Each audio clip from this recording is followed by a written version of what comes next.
जय श्री कृष्ण। राधे कृष्ण। ओम नमो भगवते वासुदेवाय। शुद्ध प्रेम में तो औरों को सुखी करने की ही भावना होती है। तैतृतीय उपनिषद में 4 सूत्र हैं। मातृ देवो भव, पितृ देवो भव, आचार्य देवो भव और अतिथि देवो भव। एक महात्मा ने इन सूत्रों में एक और सूत्र भी जोड़ दिया है, वह है परस्पर देवो भव। काल नहीं, कलेजा मन बिगड़ गया है, जिसके कारण कलयुग आया हुआ है। मनुष्य एक दूसरे को देव स्वरूप मानने लगे तो कलयुग सतयुग बन सकता है। पूतना को देखते ही कन्हैया ने अपनी आंखें क्या मूंद ली। महात्माओं ने कई कारण बताए हैं इसके। पहला कारण निकला, पूतना नारी थी, नारी अवध्य मानी गई है। पूतना को देखकर भगवान सोचते हैं कि इसे मारना तो पड़ेगा ही। स्त्री की हत्या करते हुए उन्हें संकोच हो रहा था, सो उन्होंने आंखें मूंद ली। सामने कोई पुरुष हो और वीरता दिखानी हो तो और कोई बात है, किंतु किसी स्त्री को मारने में कौन सी वीरता है। तो दूसरे महात्मा को वह कारण जचता नहीं है। वे कहते हैं कि पूतना नारी तो थी, किंतु वह राक्षसी थी। उसने कई बच्चों की हत्या की थी और यहां तक कि कन्हैया की हत्या के हेतु ही आई थी। भगवान के आंखें मूंदने का कारण कुछ और ही है। उनकी आंखों में वैराग्य है। उन्होंने सोचा कि यदि वे पूतना से आंखें मिलाएंगे तो उसको ज्ञान प्राप्त हो जाएगा। वह जान जाएगी कि यह तो ईश्वर है। मेरे ईश्वरत्व का उसे ज्ञान हो जाने पर मैं जो लीला करना चाहता हूं वह नहीं कर पाऊंगा। ईश्वर का ज्ञान लीला में बाधा रूप है। यदि पूतना जान गई कि यह तो ईश्वर है तो वह दूध नहीं पिलाएगी। कृपा करते हुए भगवान यदि किसी से आंखें मिला दे तो उसे ज्ञान प्राप्त हो जाता है। खुदा नजर दे तो सब सूरत खुदा की है। भगवान ने अर्जुन से कहा था, अर्जुन मैं जिस पर कृपा करता हूं उसे मेरे स्वरूप का ज्ञान हो जाता है। यदि मैं पूतना पर दृष्टि करूंगा तो उसे ज्ञान हो जाएगा कि यह कोई सामान्य बालक नहीं, कालों के भी काल हैं। उसे ऐसा ज्ञान हो जाने पर मैं लीला नहीं कर पाऊंगा। यह मुझे सामान्य बालक ही मानकर मारने आई है, सो उसे अपने वास्तविक स्वरूप का ज्ञान कराना ठीक नहीं है। तो इस तरह पूतना को अज्ञानी रहने देने के लिए भी भगवान ने अपनी आंखें बंद कर ली थी। एक महात्मा कहते हैं कि यह कारण भी ठीक नहीं है। दृष्टि मिलन होते ही पूतना को ज्ञान हो जाने वाली बात ठीक नहीं है। दुर्योधन को ज्ञान दुर्योधन को ज्ञान हो पाया था क्या? पूतना विष लेकर आई तो लाला आंखें मूंद कर सोचने लगे कि इसे गोलोक में भेजा जाए या वैकुंठ में। तो एक और महात्मा दूसरा कारण बताते हैं, अपने किसी न किसी पुण्य के बिना कोई भी जीव ईश्वर के समीप नहीं जा सकता। भगवान आंखें मूंद कर यह देखने लगे कि इस पूतना ने किसी भी जन्म में कोई पुण्य किया भी है या नहीं। जिसके साथ बहुत प्रेम किया जाए वह संभव है किसी छोटे से कारण से वेर मोल ले।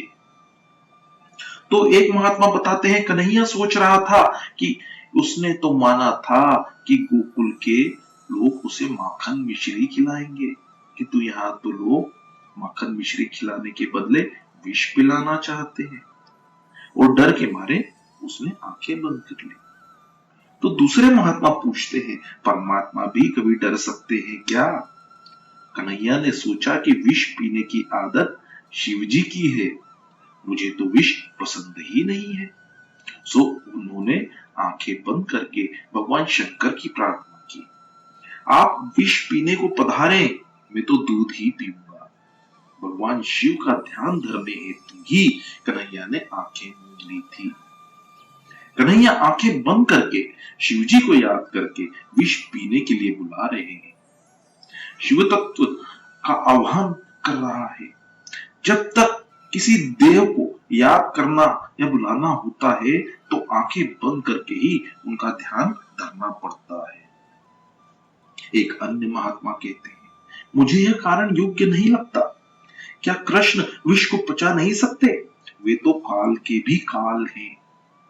कृष्ण को आंखें बंद कर लेने का कारण और ही है। उनकी आंखों में सूर्य और चंद्र का वास है। महायोगी सूर्य मंडल को पार करके ब्रह्मलोक में जाते हैं।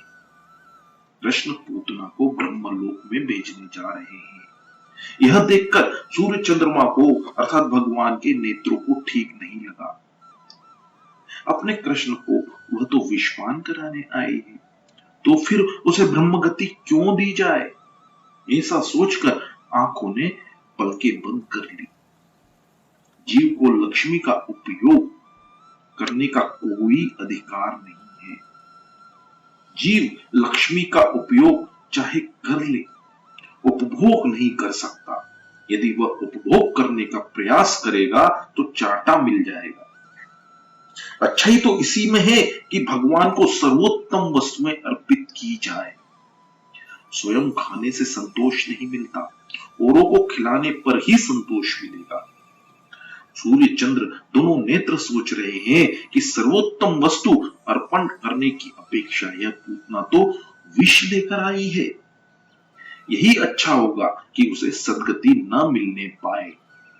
ऐसा सोचकर सूर्य चंद्र रूपी नेत्रों ने अपने प्रवेश द्वार पलके बंद कर लिए। एक अन्य महात्मा दूसरा ही कारण बताते हैं। भगवान सोच रहे थे कि जब इस विषदायिनी पूतना को मैं मुक्ति देने जा रहा हूं तो मुझे मक्खन मिश्री खिलाने वाली ब्रजवासियों को मैं कौन सी गति दूंगा, क्योंकि मुक्ति से बढ़कर देने योग्य अन्य कोई वस्तु मेरे पास है ही नहीं। और इस प्रकार सोच में डूबे हुए भगवान ने आंखें मूंद ली। इस प्रकार ये महात्मा मानो दशम स्कंद में भगवान की लीला में पागल से हो गए हैं।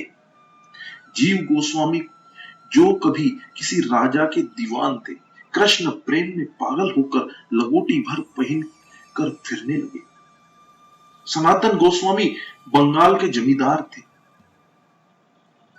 दशम स्कंद का श्रवण होने पर वे कृष्ण प्रेम में पागल हो गए और ताड़पत्र की लंगोटी पहनकर निकुंज में, लीला निकुंज में राधे कृष्ण करते हुए घूमने लगे। हमने देखा कि भगवान रामचंद्र ने भी सुपर्णखा से आंखें नहीं मिलाई थी। रामायण की सुपर्णखा और भागवत की पूतना एक ही है, दोनों वासना ही है। कन्हैया अब तो 6 दिन का ही हुआ है। राधा जी अभी आई ही नहीं है। राम जन्म में तो सीता जी साथ ही थी, सो उनको देखा था, सुपर्णखा को उत्तर दिया था, किंतु इधर राधा जी तो अब तक आई ही नहीं है, सो किसको देखूं? पूतना आंखों के द्वारा मन में आती है। सुंदर विषयों को देखकर आंखें उनके पीछे भाग निकलती है। मन जानता है कि यह मेरा नहीं है, मुझे मिलने वाला नहीं है, फिर भी पाप करता है। पूतना काम वासना पहले आंखों में आती है और फिर मन में उतर जाती है। पूतना ने यशोदा से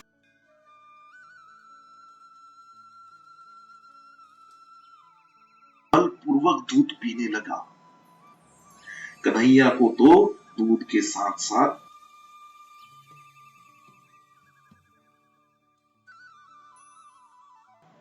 परम आश्चर्य हुआ है।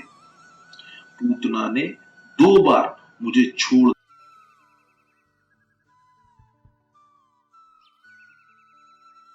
धमाका हुआ। अविद्या के कारण षड विकार उत्पन्न होते हैं। राक्षसी के वक्ष स्थल पर कन्हैया विराजमान था। धमाका सुनकर गोपियां दौड़ती हुई आई, यशोदा को कोसने लगी। हमने कितनी मिन्नतें मांगी थी, तब कहीं तुम्हें पुत्र हुआ और तुम्हें तो इसकी कोई कदर कीमत ही नहीं है। यशोदा ने गोपियों का लहाना सुनकर आंखें नीची कर ली।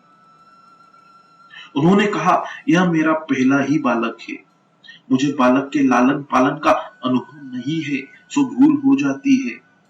अब आपका कहना मानूंगी। गोपियों ने कहा, किसी अनजान पराई स्त्री को अपना बालक कभी न देना चाहिए। होना था सो हो गया। अब हम घर लौटे और कन्हैया की नजर उतारे। की गाय तो लाला की झांकी पाए बिना कभी पानी तक नहीं पीती थी, घास भी नहीं खाती थी। जब गोपाल उसे मनाते हुए थक जाते तो यशोदा जी के पास आते थे, कहते थे, माताजी गौशाला में कन्हैया को ले जाना है। लाला के दर्शन होने के बाद गंगी घास खा लेती है और पानी भी पी लेती है। अनशन उपवास करने से शरीर हल्का फुल्का हो जाता है और मन में सात्विक भाव जागता है। विधि पूर्वक उपवास करने से पाप जल जाते हैं।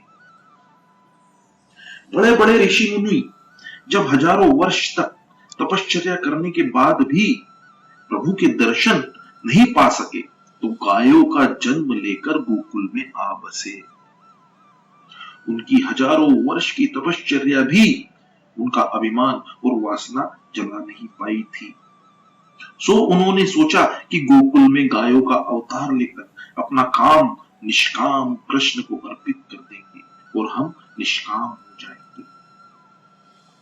गोपियां लाला को लेकर गौशाला में आई और गंगे की पूंछ हाथ में लेकर लाला के शरीर पर सिर से पांव तक 3 बार फेर दी।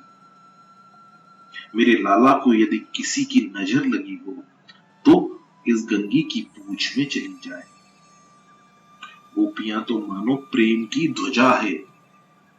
अपने कन्हैया को यदि कुछ होना है तो वह उसे नहीं हम ही को हो जाए।